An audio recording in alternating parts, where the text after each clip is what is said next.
dan ambiguiti ketidakjelasan. Di dunia kesehatan saat ini sudah mengalami kemajuan yang begitu besar, terutama di bidang teknologi, khususnya teknologi dalam pelayanan kesehatan dan sistem informasi kesehatan. Kami sebagai seorang perawat sekaligus mahasiswa medis dan keperawatan M12 Fakultas Keperawatan Universitas Airlangga ingin menjawab tantangan di era industri 4.0 ini. Kami akan mencoba mengembangkan sebuah prototipe, yaitu aplikasi pengkajian keperawatan berbasis Android. Kedepannya, aplikasi ini akan kami terapkan di poli atau klinik rawat jalan umum. Manfaat dari aplikasi pengkajian keperawatan berbasis Android ini bagi rumah sakit akan meningkatkan mutu dan pelayanan kesehatan, khususnya di bidang keperawatan. Manfaat dari aplikasi ini antara lain, yang pertama, menghemat pengeluaran zero pivot. Yang kedua, mengurangi waktu tunggu pasien. Yang ketiga, meningkatkan mutu asuhan keperawatan. Saya merancang prototipe aplikasi ini bersama dua orang teman saya. Saya sendiri, Enigma Zayuda SK+, Mbak Duha Mafula SK+ yang smart, Mbak Nurul Arifah SK+ yang inovatif. Bagaimana teman-teman? Sangat bagus sekali kan kegunaan dari aplikasi ini. Selanjutnya, saya akan menjelaskan bagaimana langkah-langkah dalam penggunaan aplikasi pengkajian perawat berbasis sistem Android. Berikut ini prototipe yang sudah kami buat.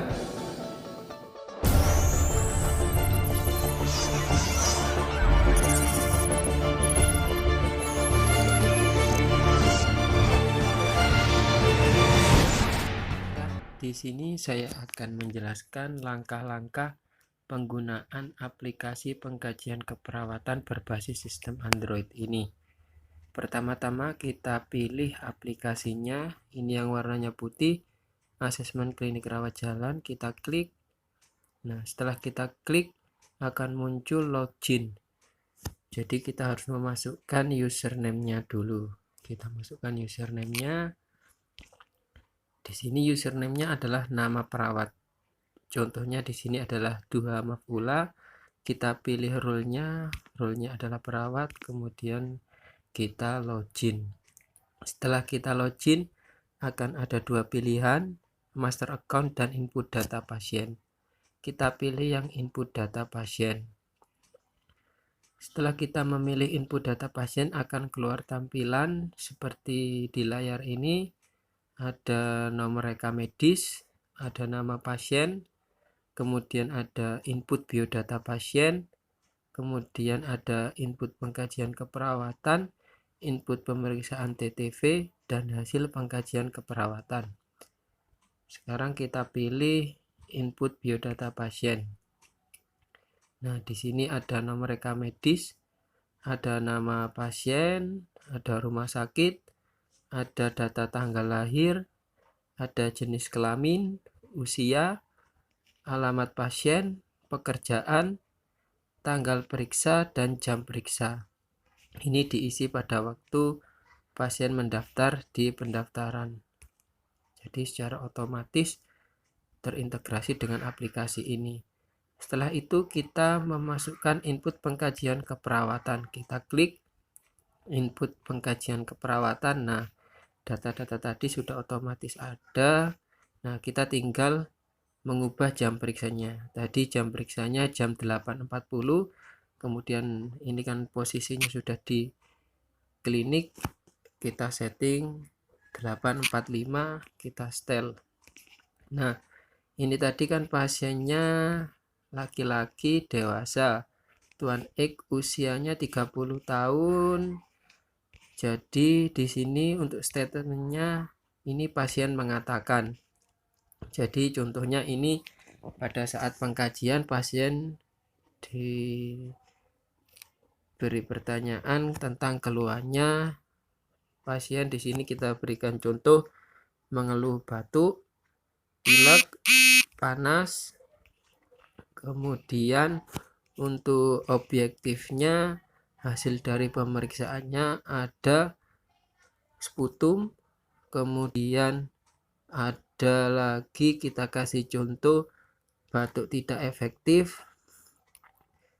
Kemudian ada lagi hasil pemeriksaannya, kita beri contoh rongki kering, kita simpan. Nah, keuntungannya dari penggunaan aplikasi ini, data-data dari pendaftaran ini otomatis mengeling langsung ke sistem aplikasi ini. Jadi keuntungannya yang pertama, kita tidak memakai kertas, jadi menghemat biaya. Kemudian di sini untuk waktu tunggu pasien ini berkurang. Jadi biasanya kalau pasiennya itu habis mendaftar harus menunggu petugas pendaftaran mengantarkan status, ini tidak usah menunggu karena langsung terintegrasi dengan pendaftaran. Oke, setelah itu kita memasukkan pemeriksaan TTV. Kita klik input pemeriksaan TTV. Nah, di sini kita masukkan untuk tekanan darah, kita contohkan tensinya 110 per 80. Oke. Nah, setelah itu untuk suhunya kita buat 36,5 derajat Celcius. Untuk nadinya ini 84 kali per menit. Untuk RR pernafasannya ini 20 kali per menit. Untuk berat badannya ini berat badan pasien 60 kg. Oke. Kemudian lanjut ke keadaan umum. Keadaan umumnya di sini sakit ringan. Nah, untuk kesadarannya kompos mentis. Nah, setelah itu kita simpan. Nah, setelah itu, setelah kita memasukkan semua data-data pengkajian, nah ini akan secara otomatis terintegrasi dengan hasil pengkajian keperawatan. Kita klik hasil pengkajian keperawatan. Nah, di sini otomatis hasil pengkajian oleh perawat tadi, data-datanya masuk di sini. Tadi ini perawatnya yang memeriksa duha maf'ulah. Kemudian untuk keluhannya subjektifnya tadi pasien mengatakan batuk, pilek, panas. Untuk pemeriksaan objektifnya tadi ada rongki kering, ada sputum atau daak berlebihan, kemudian batuk tidak efektif. Untuk tanda-tanda vitalnya, tensinya 110 per 80, suhunya 36,5, nadinya 84 kali per menit. Untuk RR pernafasannya 20 kali per menit, untuk berat badannya 60 kg. Keadaan umum tadi sakit ringan, kesadaran kompos mentis. Nah, ini secara otomatis masalah keperawatan yang keluar adalah bersihan jalan nafas tidak efektif. Jadi secara otomatis dari sistem setelah kita memasukkan beberapa keluhan di atas tadi, sistem ini akan memilih masalah keperawatannya dan otomatis untuk intervensi keperawatan juga akan muncul secara otomatis seperti memonitor pola nafas, frekuensi kedalaman usaha nafas, memonitor bunyi napas tambahan, memonitor sputum, berikan minum hangat, lakukan fisioterapi dada jika perlu, ajarkan teknik batuk efektif, kolaborasi pemberian bronkodilator, ekspektoran, mukolitik jika perlu. Jadi di sini untuk intervensi keperawatan sudah sesuai dengan psiki.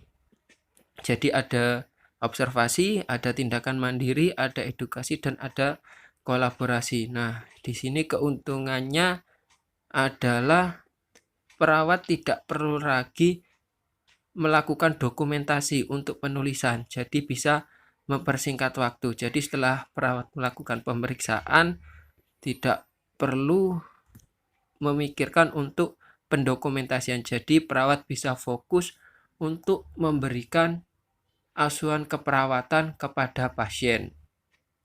Oke, setelah itu kita kembali. Kami sadar dalam protokol